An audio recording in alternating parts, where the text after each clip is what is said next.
वर्धा के ऐतिहासिक गोरस भंडार मामले में बॉम्बे हाईकोर्ट की नागपुर खंडपीठ ने बड़ा फैसला सुनाया है। अदालत ने एफडीए की सीलिंग कार्रवाई को कानूनी प्रक्रिया के अनुरूप नहीं मानते हुए राहत दी है।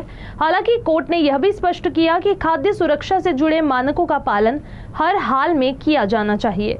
वर्धा के मगनवाड़ी स्थित ऐतिहासिक गोरस भंडार पर 31 मई 2026 को एफडीए की संयुक्त टीम ने गोरस भंडार में निरीक्षण किया था। विभाग का दावा था कि उत्पादन इकाई में अस्वच्छ और असुरक्षित वातावरण में दूध, घी, छाछ और खोआ जैसे उत्पाद तैयार किए जा रहे हैं।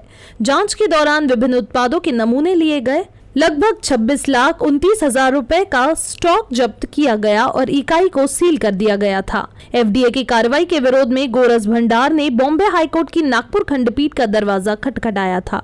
याचिका पर सुनवाई करते अदालत ने एफडीए की कार्रवाई को नियमों के विरुद्ध बताया।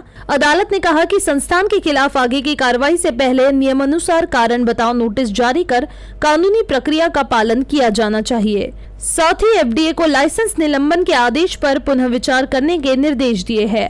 हाईकोर्ट ने अपने आदेश में यह भी कहा कि यदि संस्थान में खाद्य सुरक्षा नियमों के अनुरूप आवश्यक सुधार नहीं किए जाते तो एफडीए कानून के अनुसार आगे की कार्रवाई करने के लिए स्वतंत्र होगा।